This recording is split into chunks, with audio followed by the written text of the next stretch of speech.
भारत के पड़ोसी मुल्क म्यांमार में बीते कई दिनों से सेना और जुटा विरोधी बलों के बीच लड़ाई छिड़ी हुई है। जुटा विरोधी बल यानी पीडीएफ लगातार सैन्य ठिकानों को निशाना बना रहे हैं। ऐसे में अगर सबसे ज्यादा किसी की परेशानी बढ़ी है तो वो है चीन। भारत के खिलाफ म्यांमार की उत्तरी सीमा, जो कि चीन के लिए बे ऑफ बंगाल के प्रवेश द्वार के रूप में काम करती है, इस संघर्ष के चलते वहां भी इसका असर देखने को मिला है। इस लड़ाई ने चीन की सुरक्षा चिंताओं को और बढ़ा दिया है। इस बात को ऐसे भी समझा जा सकता है कि कुछ समय पहले ही चीन से म्यांमार में सामान ले जा रहे ट्रकों के एक काफिले में विद्रोहियों ने आग लगा दी थी। बड़ी बात यह थी कि ये ब्रदरहुड अलायंस यानी 3 समूहों के एक जातीय गठबंधन द्वारा ऑपरेशन 1027 शुरू करने के तुरंत बाद हुआ था।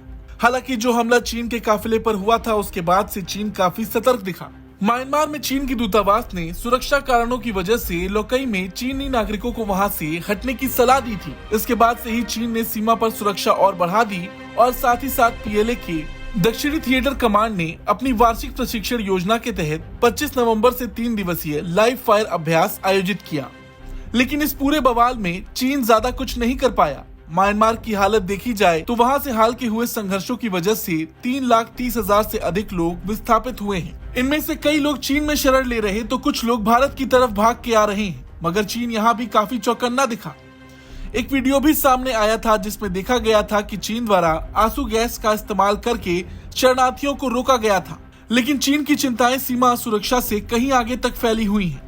कई चीनी नागरिकों को धोखा देने के लिए दोषी ठहराए गए इंटरनेट धोखाधड़ी केंद्रों के खिलाफ चीनी और म्यांमार के अधिकारियों के हालिया संयुक्त अभियान ने भी संबंधों को तनावपूर्ण बना दिया है। अब चीन के लिए सबसे बड़ी चिंता की बात यह है कि वो भारत के खिलाफ यहीं से साजिशें रचता था। अब उसमें भी उसे काफी परेशानी हो रही।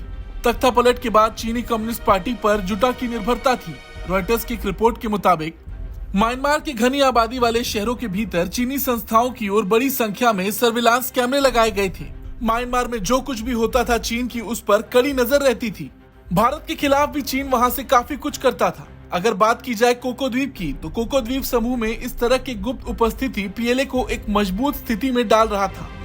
वहां मलक्का स्ट्रेट के बजाय हिंद महासागर तक अपनी आसान पहुंच बनाने के लिए चीन म्यांमार आर्थिक गलियारे के माध्यम से चीन वहां पर कई बुनियादी ढांचा परियोजनाएं शुरू कर रहा था। लेकिन म्यांमार में इस तरह के माहौल की वजह से उस पर सबसे ज्यादा इसका असर पड़ता दिख रहा है। खैर, चीन आगे क्या करता है ये देखना होगा।